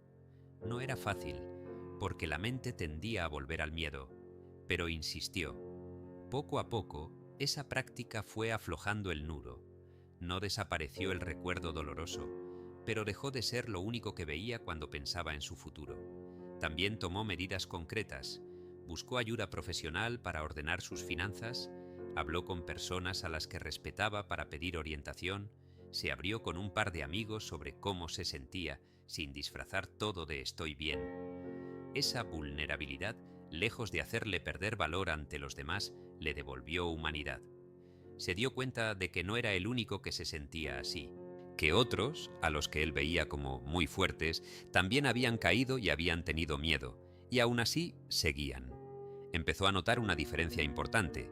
Antes, cuando algo le salía mal, su energía se iba en esconderlo, en sostener una imagen intacta. Ahora, en cambio, su energía empezó a dirigirse a aprender y reconstruir. Seguía doliendo, sí, pero ya no estaba enterrando el dolor debajo de la vergüenza. Estaba usándolo como recordatorio de que necesitaba cambiar cosas, no de que él era un error. ¿Qué haces tú con tus fracasos? ¿Los escondes y haces como si nada, cargando el peso por dentro, o los miras de frente, aunque te dé miedo ver en qué parte tú también participaste? ¿Te hundes en la culpa o puedes empezar a moverte hacia la responsabilidad, que no es lo mismo? La culpa te deja paralizado. La responsabilidad te abre opciones. A nivel espiritual, hay algo muy profundo en la idea de no quebrarte. No significa no sentir, no llorar, no tambalear. Significa mantener, en algún lugar de tu interior, la convicción de que eres más que lo que te salió mal, que tu valor no se redujo a un balance negativo, a un rechazo, a una relación que se terminó, a un proyecto que no funcionó. Neville Goddard, por ejemplo, hablaba de la importancia de sostener una imagen interna de ti mismo que no dependa por completo de las circunstancias externas. No para negar la realidad, sino para no entregarle el poder total sobre quién crees que eres. Puedes haber fallado en algo importante y seguir siendo alguien capaz, digno, valioso. El fracaso no cancela eso, aunque te lo haga dudar. Volverte alguien que se levanta siempre no quiere decir que ya no te afecte nada. Quiere decir que, incluso afectado, decides seguir participando en la vida, que te permites días malos sin decretar que tu vida es mala, que te permites equivocarte sin decretar que eres un error, que te permites sentirte débil un tiempo sin decretar que eres débil por naturaleza. ¿Qué tipo de frases usas cuando hablas de lo que no te salió? ¿Dices esto fracasó o dices yo soy un fracasado? Es muy diferente.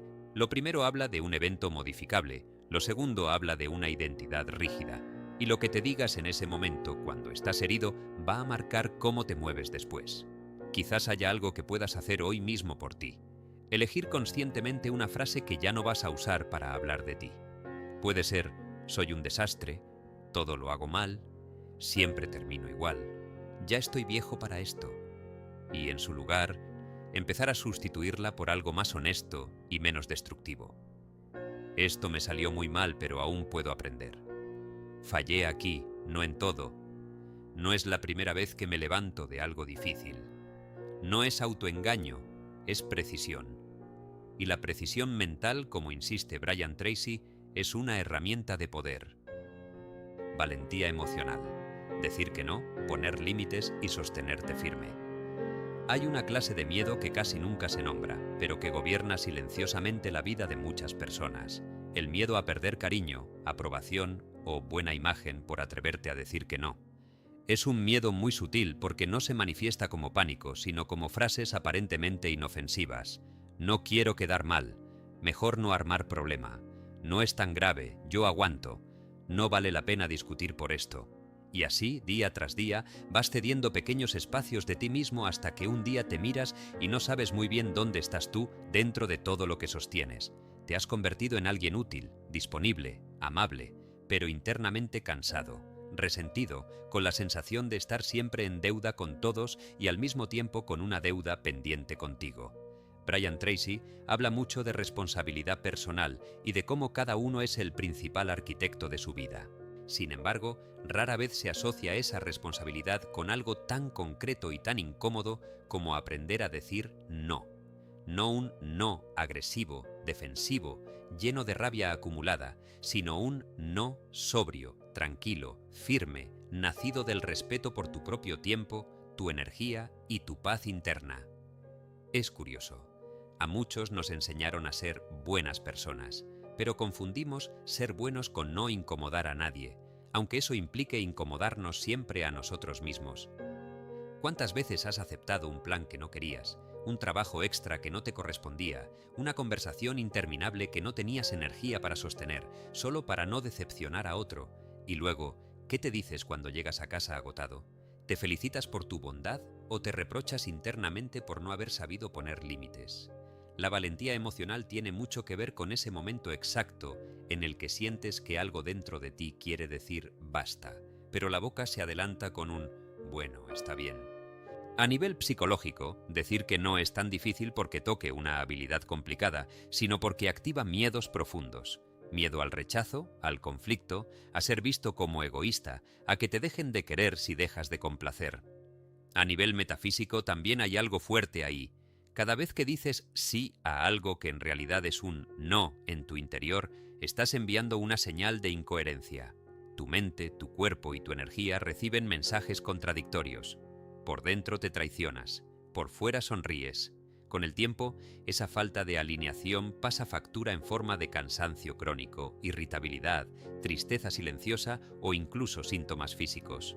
¿Cuánto de lo que hoy llamas estrés es en realidad el peso de sostener cosas que no te corresponden o para las que ya no tienes espacio?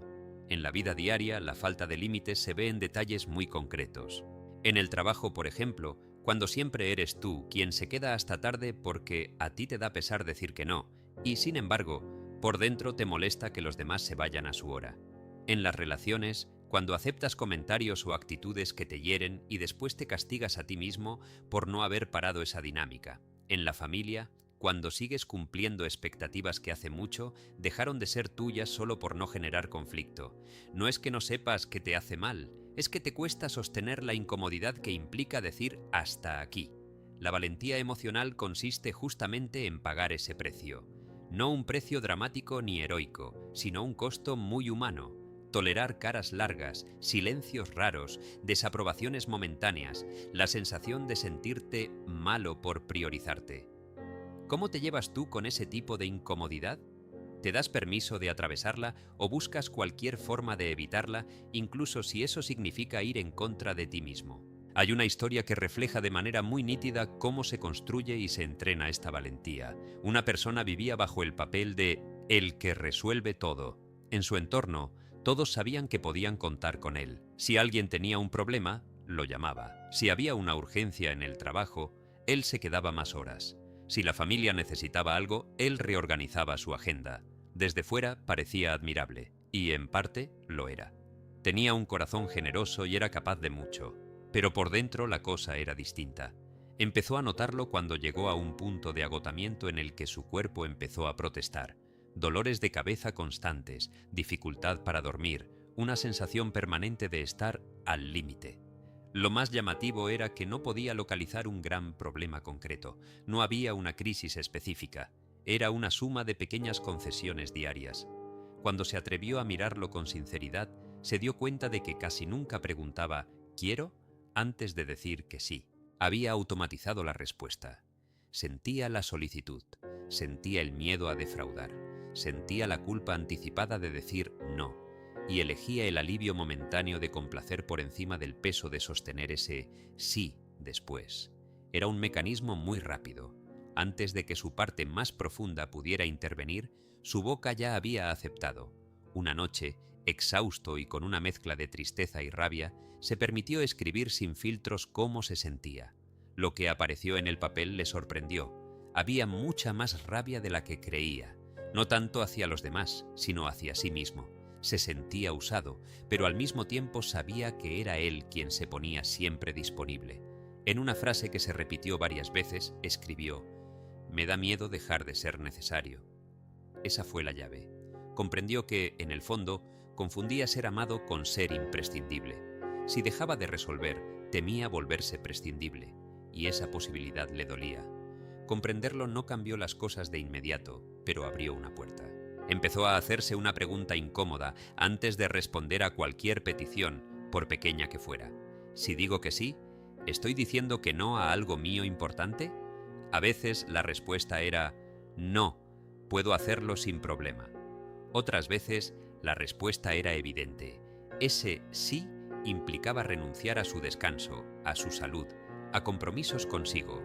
Empezó a practicar algo que le parecía casi impronunciable: decir no puedo, esta vez no, en este horario no me es posible.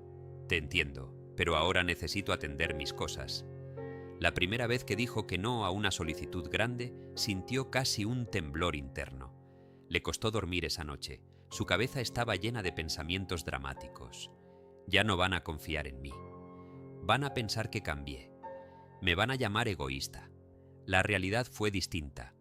Hubo sorpresa, sí, incluso cierta molestia. Pero el mundo no se cayó. La persona que había solicitado su ayuda buscó otras opciones. Y él, por primera vez en mucho tiempo, usó ese espacio para algo que llevaba meses posponiendo: restablecer su propio orden. Lo que más le sorprendió no fueron las reacciones externas, sino lo que sintió por dentro. Una mezcla de miedo y alivio. Miedo por estar rompiendo un papel que había sostenido durante años y alivio por darse cuenta de que podía sobrevivir a eso. Inspirado por esta experiencia, comenzó a establecer límites más claros. No de golpe, no en todas partes a la vez, sino poco a poco. Empezó por lo más sencillo: no responder mensajes de trabajo en horarios en los que se había prometido descansar, no aceptar planes de compromiso cuando su cuerpo le pedía pausa, no disculparse tanto por cosas que no había hecho mal. Se descubrió diciendo frases que antes le parecían imposibles. Ahora no puedo hablar. ¿Lo dejamos para mañana? Ahora mismo no es buen momento para mí. Esto no me hace bien, prefiero no hacerlo. Cada vez que lo hacía, sentía esa vieja culpa queriendo colarse, pero en lugar de dejar que la culpa decidiera, empezó a sostenerla. Se decía internamente: puedo tolerar que alguien se moleste un rato, no puedo seguir tolerando traicionarme a mí siempre. Ahí estaba la valentía emocional. No en volverse duro o indiferente, sino en aprender a sostener el peso de la incomodidad que genera un límite sano. ¿Qué haces tú cuando alguien se incomoda con tus límites? ¿Te retrocedes enseguida para reparar la molestia? ¿O puedes mantenerte firme sabiendo que no estás haciendo algo malo, sino cuidando tu espacio? Autores como Brian Tracy insisten en que el éxito, en cualquier área, implica enfocarse en lo importante y decir no a muchas cosas que roban tiempo y energía. Pero esto no es solo una estrategia de productividad, es un acto profundo de amor propio. Decir que no es decirle a la vida: sé lo que valgo, sé lo que necesito, sé hasta dónde puedo y elijo honrar eso. A nivel espiritual práctico, tus límites son una forma concreta de decirle al mundo cómo se puede estar en tu espacio. Cuando no pones límites, el mensaje que envías es confuso. Puedes pedirme todo, puedo con todo, estoy siempre disponible. No porque los demás sean malos, sino porque no les has mostrado otro mapa. La gente se acostumbra a la versión de ti que tú permites, y la única persona que puede actualizar esa versión eres tú. Eso tiene un precio, lo sabes. Quizás pierdas algún vínculo que solo se sostenía mientras tú cedías. Quizás haya quien se aleje cuando dejes de estar siempre para todo, pero pregúntate con honestidad: ¿qué tan real era una relación que dependía de que tú te negaras siempre a ti mismo? ¿Qué tipo de amor, de amistad o de vínculo profesional es aquel que solo funciona si tú no tienes voz? No se trata de volverte inflexible ni de empezar a decir no por deporte. Se trata de incorporar la opción del no como algo tan válido como el sí, o dejar de vivir como si tu único derecho fuera aceptar. A veces la valentía emocional es tan sencilla como darte unos segundos más antes de responder. Respirar, notar qué sientes y, desde ahí, contestar de forma coherente. Un plan de vida valiente, metas claras, propósito y foco inquebrantable. Tal vez no lo digas en voz alta, pero hay días en los que sientes que tu vida va tirando más que avanzando. Cumples con lo que toca, apagas incendios, haces lo urgente, respondes mensajes, pagas cuentas, te ocupas de los demás. Y sin embargo, cuando por fin te quedas a solas, aparece esa pregunta incómoda. ¿Hacia dónde va todo esto? No es que tu vida sea un desastre, no es una película dramática, es algo más silencioso, la sensación de estar caminando sin mapa, y ese cansancio de fondo que no viene tanto de lo que haces, sino de no saber muy bien para qué lo haces. Brian Tracy repite una idea que puede sonar dura, pero es real. La mayoría de las personas trabaja más duro en apagar problemas del día a día que en diseñar conscientemente su futuro. No porque no quieran, sino porque nunca les enseñaron a sentarse a mirar de frente su propia vida y preguntarse con honestidad, ¿qué quiero de verdad? Es más fácil seguir el ritmo que te marca el entorno, estudiar algo sensato, aceptar el trabajo que aparece, sostener las relaciones que se dan, adaptarse a lo que vaya viniendo, pero en algún punto se nota la diferencia entre vivir reaccionando y vivir con dirección. Y esa diferencia no la ve tanto el mundo, la sientes tú, adentro. Un plan de vida valiente no es un documento perfecto con todo calculado. No es una agenda llena de colores ni una lista de sueños grandiosos para impresionar a nadie. Es otra cosa, más íntima y más incómoda, la decisión de dejar de ser espectador de tu propia existencia y empezar a elegir con claridad y con coraje hacia dónde quieres ir, sabiendo que eso implicará renuncias, ajustes y muchas conversaciones contigo mismo. Es más fácil decir yo veo que va saliendo que admitir que te da miedo sentarte a escribir lo que de verdad anhelas porque, si lo escribes, luego tendrás que hacerte responsable de que no se cumpla o de atreverte a perseguirlo. A nivel psicológico, no tener metas claras tiene un costo que a veces subestimamos. La mente, cuando no sabe hacia dónde va, se desgasta en 1000 direcciones. Te llenas de pequeñas urgencias, de distracciones, de compromisos que no están realmente alineados con lo que te importa. Y al final del día sientes que estuviste muy ocupado, pero no estás más cerca de nada significativo. Esa sensación, repetida durante años, es una de las raíces de la frustración silenciosa. A nivel metafísico también hay un impacto.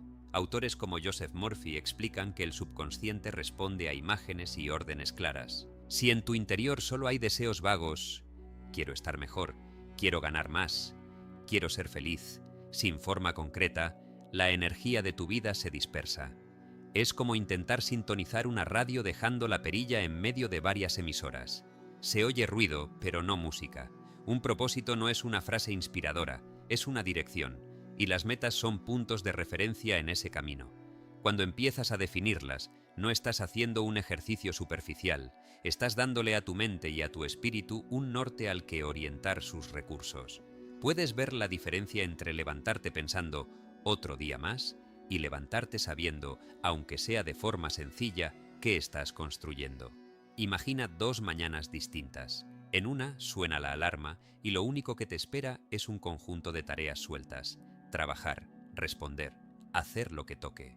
En la otra suena la alarma y aunque el trabajo sea el mismo, tú sabes que esas horas están puestas al servicio de algo que elegiste. Una meta concreta, un proyecto propio, una forma de vivir que decidiste construir. El cansancio físico puede ser igual, pero el cansancio del alma no se siente igual cuando hay un para qué. La diferencia entre una rutina pesada y una rutina con sentido suele estar en el propósito que la sostiene.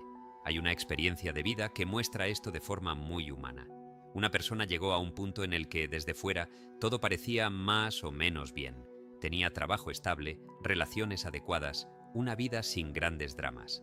Pero por dentro sentía un vacío extraño, como si viviera en una especie de piloto automático. Cada año parecía una copia del anterior. Había sueños que alguna vez lo habían movido, pero con el tiempo se habían ido guardando bajo frases como quizás más adelante, cuando se den las cosas, ya no es momento. Una noche, después de una jornada especialmente larga, se dio cuenta de que su calendario estaba lleno de obligaciones que no había elegido conscientemente. Cumplía con expectativas ajenas, con compromisos heredados, con estructuras que se fueron dando, pero si alguien le preguntaba ¿qué estás construyendo para ti?, no sabía qué responder. Esa pregunta le dolió. Sentía que estaba dejando que la vida lo empujara en lugar de tomar el timón. Intentó distraerse, como siempre, pero algo había cambiado. El malestar ya no se dejaba tapar tan fácil. Inspirado por libros de autores como Brian Tracy, decidió hacer algo que había evitado mucho tiempo: sentarse en silencio, con papel y lápiz, sin pantallas, y preguntarse con radical honestidad: ¿qué quiero realmente? No qué debería, no qué queda bien, no qué espera mi entorno de mí, sino qué anhelaba de verdad, en lo más profundo. Al principio no salían grandes respuestas, salían excusas, miedos, frases hechas. Tenía miedo de escribir algo que pareciera imposible o irresponsable. Tenía miedo de darse cuenta de que había elegido mal muchas cosas. Con paciencia pasó del "no sé" a frases más sinceras. Quería tener libertad de tiempo para estar con la gente que amaba. Quería dedicarse a algo que sintiera útil y vivo. Quería salir del estado de sobrevivir para entrar en un estado de construir. Quería sentirse orgulloso de la vida que estaba armando cuando se mirara a sí mismo dentro de 10 años. Eran deseos generales, pero ya eran un inicio. Luego vino lo difícil: traducir esas sensaciones en metas más concretas. Se preguntó, por ejemplo, si quiero tener libertad de tiempo, ¿qué tendría que cambiar en mi manera de trabajar? ¿Qué tipo de proyectos tendría que empezar a explorar? Si quería sentirse útil, se preguntó, ¿qué tipo de actividades hacen que me olvide del reloj? ¿En qué cosas otros me han dicho que soy realmente bueno? No encontró todas las respuestas en una tarde, pero sí empezó a armar un mapa. Eligió 3 focos esenciales: mejorar su situación financiera con propósito, cuidar su salud con responsabilidad y empezar a construir un proyecto propio a medio plazo. A cada foco le puso metas específicas y fechas aproximadas. Aquí apareció el miedo. Cada vez que escribía una meta más clara, una cifra concreta, un plan de formación, una decisión a tomar, su mente se llenaba de dudas. ¿Y si no lo logras? ¿Y si quedas como un iluso? Ya no tienes edad para empezar de cero. Sin embargo, había entendido algo importante: el miedo no iba a desaparecer por pensar menos en sus metas, al contrario. Así que decidió avanzar igual. Escribió su plan, sabiendo que no era perfecto, y tomó una decisión que cambió su relación con su propio futuro. Lo sacó de la cabeza, lo puso en papel, en un lugar visible, y empezó a revisarlo cada mañana, no para juzgarse, sino para recordar hacia dónde iba. A partir de ese momento, sus días no se volvieron mágicamente fáciles, pero algo se ordenó. Cuando llegaban oportunidades nuevas, dejó de preguntarse solo ¿pago cuentas con esto? Y empezó a preguntarse además: ¿esto suma o resta a mi plan de vida? Esa segunda pregunta empezó a cambiar su forma de decir sí y no. Dejó de aceptar tareas extra que no aportaban a su propósito solo por temor a quedar mal, y empezó a buscar espacios para invertir en aquello que había decidido que era importante para él. Hubo resistencia, tanto interna como externa. Algunos en su entorno no entendieron sus cambios, pero la claridad empezó a darle una fuerza distinta. Ya no se basaba solo en cómo se sentía ese día, se guiaba por lo que había elegido para sí mismo. Esa fue su primera experiencia de foco inquebrantable en medio de un mundo lleno de distracciones. No es que nunca se desviara, sino que siempre tenía un punto de referencia al que volver. ¿Qué pasaría si tú te atrevieras a hacer algo parecido? No hablo de armar un plan perfecto para los próximos 20 años. Hablo de detenerte de verdad y preguntarte, más allá de lo que haces para sobrevivir: si pudiera diseñar mi vida con honestidad, ¿cómo sería un día ideal? ¿Qué lugar tendría el trabajo, el descanso, el amor, el aprendizaje, el servicio? No para compararlo con tu realidad de hoy, sino para empezar a ver qué piezas podrían moverse poco a poco. ¿Te has permitido alguna vez escribir tus metas más importantes como si de verdad importarás tú y no solo las necesidades de los demás? Tal vez una parte de ti crea que hablar de propósito y plan de vida es un lujo, algo para personas con tiempo o con condiciones más fáciles. Pero si lo miras con calma, ¿no será que precisamente porque la vida es incierta y dura a veces, necesitas más que nunca una dirección? Un plan de vida valiente no niega la realidad, facturas, obligaciones, responsabilidades. No dice abandónalo todo y persigue tus sueños sin pensar. Lo que propone es otra postura: vivir con una brújula interna clara, aunque el camino sea imperfecto. Esa brújula es tu propósito, y tus metas son la forma de bajar ese propósito a tierra. A nivel espiritual práctico, Cuando empiezas a definir con detalle lo que quieres crear, estás haciendo algo más que un ejercicio mental. Estás declarando a tu subconsciente y a la vida que estás dispuesto a dejar de vivir por inercia. Neville Goddard hablaba de asumir el sentimiento del deseo cumplido, como una forma de oración creativa. Eso se parece mucho a lo que ocurre cuando diseñas un plan de vida valiente. Empiezas a sentirte responsable de tu futuro, no solo víctima de tu pasado. Y ese cambio de actitud, aunque al principio no se traduzca en resultados inmediatos, mueve tu energía. Dejas de preguntarte solo ¿por qué me pasa esto? Y empiezas a preguntarte ¿qué quiero construir a partir de aquí? El foco inquebrantable no es rigidez. No significa que no puedas ajustar tus metas ni cambiar de dirección si descubres algo más auténtico. Significa que dejas de dispersar tu fuerza en 10 cosas al mismo tiempo. Brian Tracy lo resume cuando habla de concentrarse en pocas metas importantes y trabajar en ellas cada día. No se trata de llenar tu año de propósitos que olvides en febrero, sino de elegir con honestidad qué 2 o 3 cosas, si realmente las transformaras, cambiarían la calidad de tu vida. Y luego, más allá de la emoción del inicio, aprender a ponerles espacio diario, semanal, mensual, en tu agenda real, no solo en tu mente. Tal vez te convenga revisar cómo se ve tu semana tipo. Si algo de lo que escuchaste hoy se quedó dando vueltas dentro de ti, no lo apagues todavía. En el canal tienes listas completas de crecimiento personal, espiritualidad y metafísica aplicada. Audios para pensar, audios para sentir y audios para volver a ti cuando todo se desordena. Solo escucha el que te llame. No es casualidad que estés aquí. Nos vemos en el siguiente.